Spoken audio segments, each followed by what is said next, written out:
back to my channel. I'm Tyra from Trendy Tyra, and I just wanted to wish you guys a happy Black History Month. For today's video, I'm going to be talking about the MCAT, so the Medical College Admissions Test.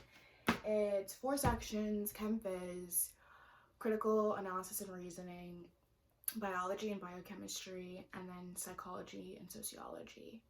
So I ended up taking the MCAT twice. I took the shortened version during the COVID-19 exception, so it was still the 4 sections, but compared to 59 questions, it was 48, and there's like 1 less break. So for that test, I ended up scoring a 498, and the score breakdown for that one was 124 in Chem Phys, 122 in Cars, 127 in biochemistry, and I got a 125 in Psych Soc, which is very surprising for me because leading up to the exam, I was doing very well in that section as well as biology. For Cars, that was always kind of a tricky one, so it was a low score, but I kind of figured.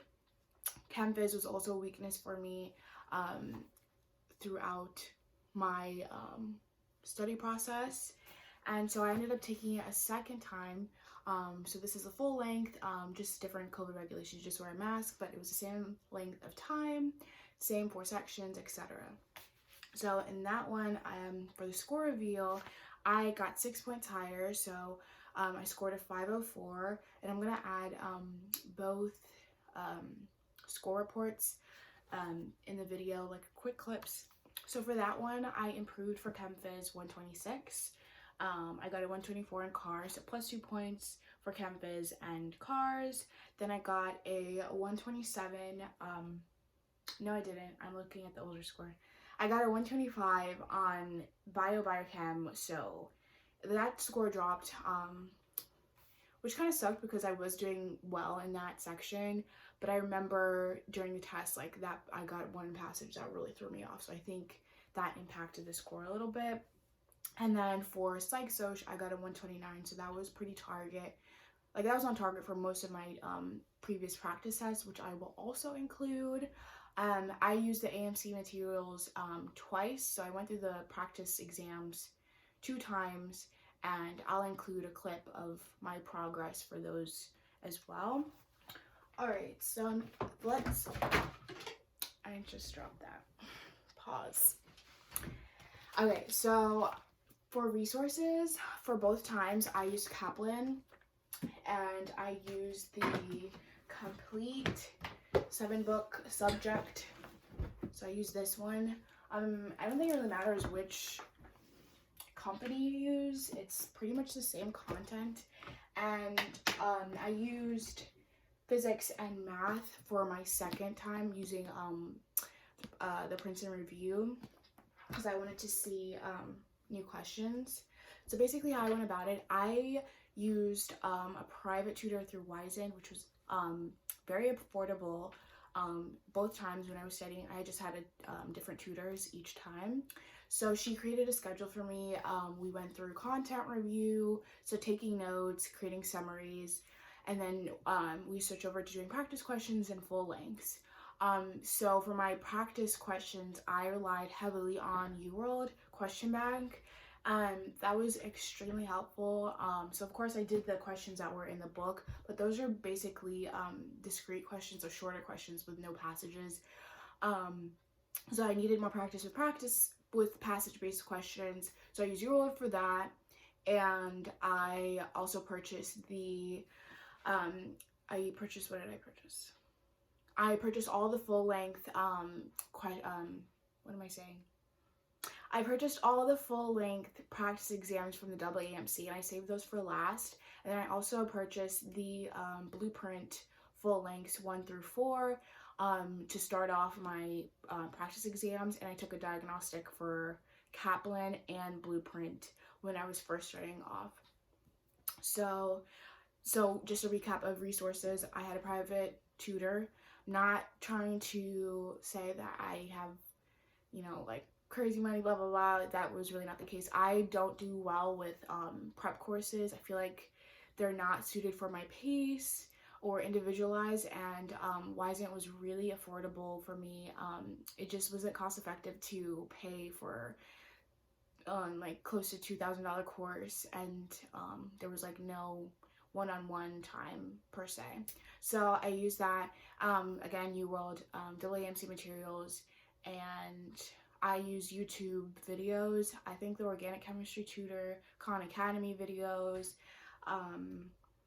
I think there was another Science Simplified. He created videos for like all the pathways simplified basically, and that was helpful. And I would review my exams very thoroughly and create a Google Doc using that. So that was the first time. My second time around, I took the exam last month in January, and so I got my score back for that.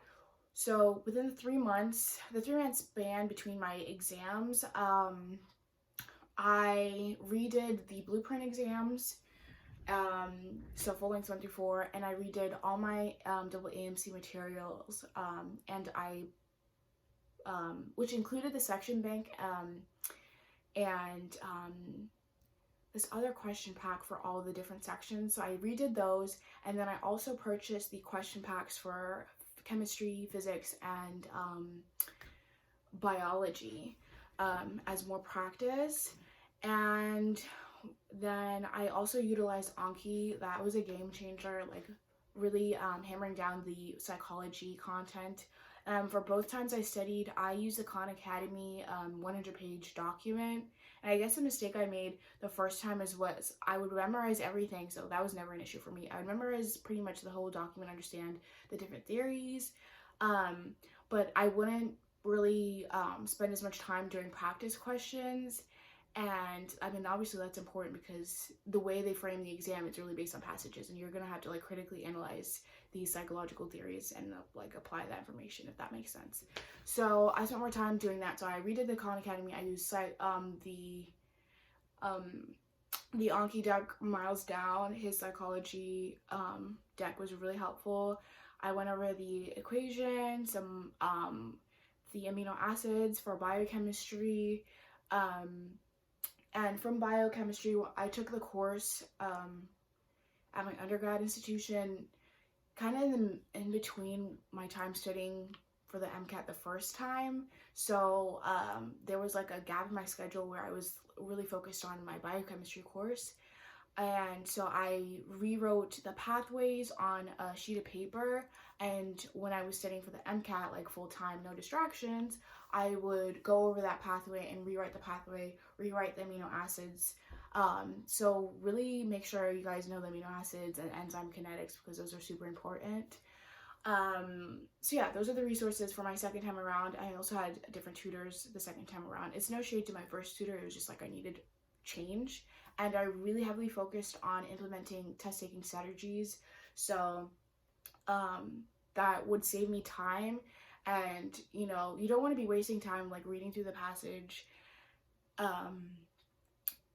like skimming through it, where you could like possibly skim through the questions first. So like practicing these different test-taking strategies for each section, because it's going to be a different strategy for cars than for chem phys, etc. So I really hammered those down, and I think that definitely played a role in my score increase. So again, just to recap for the second time that I took it, my resources: redid the Kaplan. I didn't spend as much time taking notes on my iPad. I would just read through the chapter and maybe like make a quick little summary if there was some kind of concept that I missed. So do that. UWorld questions. So for example, a question like an example of my day-to-day when I was still studying, I would do 3 cars passages. So that would be either Jack Weston or the cars volume pack from the AAMC, or the diagnostic tool, which is a new feature. It was also really helpful. So I would do 15 UWorld questions, and then I would also do 15 UWorld questions for chemistry and physics, and then I'd also do 20 questions from the AAMC question bank for chemistry and physics, and then I'd alternate between biology and biochemistry sections, and then is also psychology questions. and at the end of the day I would go through Anki or watch any videos on things that I missed. So my biggest tips is to figure out your study style. I'm going to create a list that's going to pop up somewhere. So figure out your study style, figure out if you need a course, a tutor, or you're going to self-study, compile a list of resources, and then take a diagnostic before you do any content review. Do your content review and figure out how you want to do your studying, like if you want to do practice questions right off the bat, or you make summaries, or you use videos, whatever that case is. So focus on that, and then really start implementing your practice exams like every 5 days or so, and giving yourself adequate time to review them thoroughly. So you can use like a Google Doc or something like that. And then what else? And then give yourself a rest day. Make sure you're prioritizing your self-care. So work out if you have to, because I mean, like, you should. So work out, take a day off, hang out with your friends, social distance, whatever. Do all that so you can have like time for yourself, because you really don't want your mental health like to deteriorate because you're studying for this test 24/7. Like I struggled with burnout. I was struggling with my test anxiety, which I feel like I kind of overcame the second time around. So yeah, really prioritize your peace and your health. That's super important while you're studying. And just know that like this score, it's important, but it doesn't define you, and you'll make it work. And if you have to retake it, do it. I'm at the point where I feel like I've exhausted all my resources, and I'm just comfortable right now just applying with the score that I have. So yeah, that's about it for today's video. Hope this helped. Hope the resources were helpful. And if you have any questions, just link them down below. Thanks. See you next time.